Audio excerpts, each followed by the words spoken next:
A Secobi, Central de Cobranças, atua há mais de 20 anos para resolver problemas de crédito e débito entre empresas e clientes inadimplentes. Oferecemos ao cliente um serviço personalizado e uma equipe altamente qualificada em cobrança. Nossa missão é trazer soluções eficazes e eficientes com o mais alto padrão de qualidade e desempenho. A Secobi está localizada à Rua Barão do Rio Branco, 36, Centro, União da Vitória, Paraná.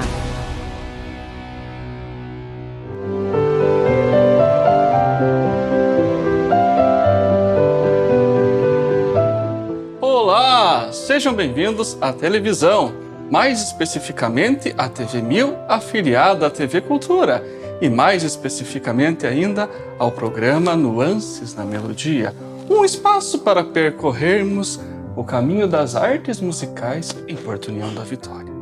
Hoje contamos com vosso reverendíssimo senhor, Bispo Dom Walter Jorge Pinto, é isso? Falei correto? Bispo Dom Walter, seja muito bem-vindo. Estamos muito alegres com a sua altíssima presença. E aí, tudo na bem-aventurança? Tudo bem, Vlad, é uma alegria estar aqui. Minha saudação aos que nos acompanham nesse programa que fala desse tema tão bonito, né? Que é a música e a arte e essas coisas que elevam o nosso espírito. Prazer estar aqui, obrigado pelo convite. Dom Walter, eu percebo que alguns padres cantam tão bonito, até você numa situação, né, que nós estávamos entre amigos, cantou um certo Galileu, uma afinação tão acurada, e eu fiquei curioso, a formação do padre, ela tem algum embasamento musical? Sim, sem dúvida nenhuma. Como a música faz parte das celebrações, da vida, da missão do padre, a igreja ela recomenda vivamente que durante o período de formação os padres recebam formação musical, que despertem essa sensibilidade para a música, que despertem o ouvido para a afinação, mesmo porque a liturgia católica ela é permeada pela música. Então nós temos sim, é recomendado pela Sacrosanto Concilium, que é o documento da Igreja no Vaticano II que trata do culto religioso, da liturgia. E também na instrução do Missal Romano vai falar da música, e por causa disso tudo, dentro da formação é recomendado pelo magistério, pela Igreja, pelas instruções relativas à formação que os padres recebam durante o período de seminário, essa formação. Falando em padres que cantam, né? Temos muitos talentos dentro da igreja e até alguns padres que utilizam a sua voz para não necessariamente propagar a religião. Qual a posição da igreja sobre esse assunto? Bem, não é que tenha assim ainda uma posição oficial, uma posição formada. Há uma discussão, trata-se de um fenômeno que é novo, não é, digamos assim, do padre cantor na mídia, porque padres que cantam temos durante toda a história da igreja, mas essa questão do padre que canta e que faz o uso deste dom na mídia não é tão antigo assim. Nós temos aqui no Brasil a grande expressão que é o padre Zezinho, talvez o mais completo compositor e cantor, né? Ele tratou de muitos e variados temas nas músicas dele e prestou e presta um grande serviço à igreja, à evangelização, mas, como eu dizia, não há uma posição assim oficial. A igreja tem visto com muita atenção esse trabalho que pode fazer muito bem, desde que se mantenha no espírito crítico, na prudência, na sensatez, desde que se caminhe com o magistério, em fina sintonia com a igreja. O que preocuparia nesse caso é que um padre desenvolvesse assim, vamos dizer assim, um culto à sua própria pessoa, em vez de se centrar no objetivo da evangelização e direcionar para si as atenções. Outra preocupação que poderia acontecer também é se esse padre cantor começasse a dar uma espécie assim de formação paralela àquela formação desejada pela igreja, né? Então isso não seria bom. Mas se ele desempenha com essa sintonia fina, com esse espírito de desejar sempre caminhar com a igreja, promovendo a evangelização, sempre com a igreja, ele pode prestar um grande serviço, porque a música ela tem um alcance muito grande, atinge o coração das pessoas e ela é um instrumento de evangelização muito válido. Muito bem esclarecido, muito obrigado. Vosso reverendo Dom Walter, como podemos alcançar a fé através da música? Bem, como eu dizia, a música, ela por tocar a nossa sensibilidade, ela vai ser um instrumento muito propício à entrada assim, desses valores religiosos, essa abertura que ela promove à transcendência, né, ao próprio Deus. Então a música ela tem essa facilidade de fazer com que o conteúdo da fé ele possa atingir a pessoa de uma forma suave, boa, mesmo porque a música é uma expressão também da beleza e a suma beleza é Deus. A Bíblia fala muito da música, os salmos eles foram compostos principalmente para serem cantados. É um estímulo que a igreja faz, que os salmos de preferência sejam sempre cantados. E a Bíblia fala muito que Deus deve ser também louvado através da música. Então a música, de fato, ela faz com que a fé possa chegar aos corações de maneira suave, doce, terna e tocando a sensibilidade, ela leva a esse encontro com Deus. Dizer que ela promove a fé assim totalmente seria muito, mas como um instrumento que facilita a fé, eu diria que sim, ela é muito válida. Falar em música também implica em falar em silêncio. A pausa dentro da partitura, da música, é tão importante quanto o próprio som. Isso se vê muito no estilo tango, por exemplo. Qual a importância agora do silêncio nas celebrações? Eis aí um assunto muito bom e importante, não é? Porque as pessoas se sentem incomodadas às vezes com o silêncio. Nosso mundo anda tão barulhento, mas mesmo na liturgia da missa ou de outro sacramento, dá para perceber que quando é promovido algum silêncio, as pessoas pensam que não é uma promoção do silêncio, mas que é um fazer nada, que é assim algo que não poderia acontecer.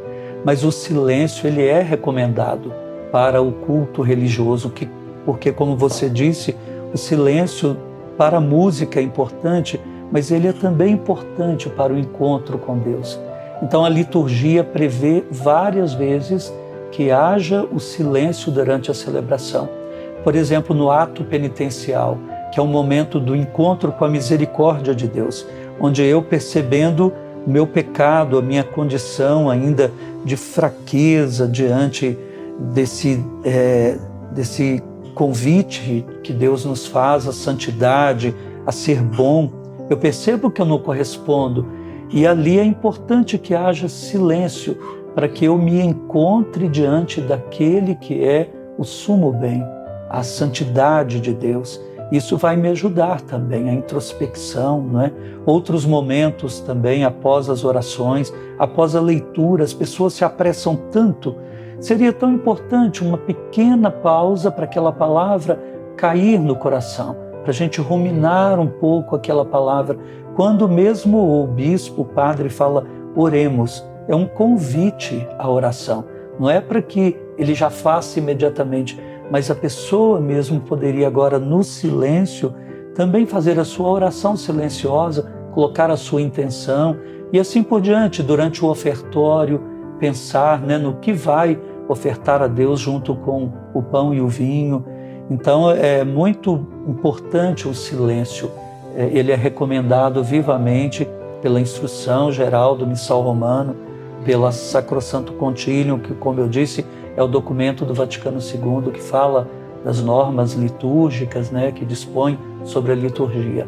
Então é importante esse aprendizado do silêncio como forma de encontro com Deus. Dom Walter, agora quebrando um pouco o silêncio, de que forma são compostos as letras e os libretos para o canto litúrgico? Eis aí uma questão pertinente, boa, importante, né? Porque às vezes as pessoas elas fazem essa confusão entre canto religioso e canto litúrgico. Então, os livretos, as músicas, para o canto a ser usado no culto, né? Na liturgia, seja da missa, quanto nos sacramentos, tem normas específicas, assim, orientações específicas, porque todo canto litúrgico ele é religioso, mas não são todos os cantos religiosos que são litúrgicos. Há cantos religiosos que vão se prestar somente para encontros de jovens, uma reunião de oração, mas não serão litúrgicos, não coadunam com o espírito daquela celebração. Então, por exemplo, um canto a ser usado na missa, suponhamos um canto de entrada da missa, ele deve ser um canto alegre, que é um convite a celebrar, de preferência que traga já a temática fundamental dos textos daquela missa, né? Os textos bíblicos, se ele puder já trazer isso. Então, o canto litúrgico, ele deve fazer referência direta ao culto. Ele precisa estar a serviço do culto. Então, imaginemos um ato penitencial, um canto de ato penitencial, que deve ser um canto mais...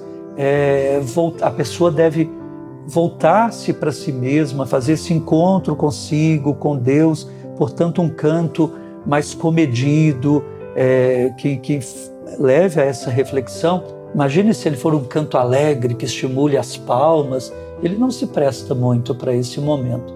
Então, há normas, assim, orientações precisas para esses cantos.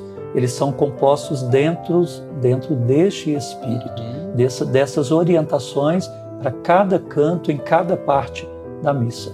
E os jovens, os músicos em geral, que queiram ingressar na igreja participando, como que podemos abrir uma porta para eles? Sim, então, e são muito bem-vindos, porque os jovens, por exemplo, cantando numa celebração, isso atrai muitos outros jovens e eles são capazes também de falar uma língua mais próxima do mundo jovem.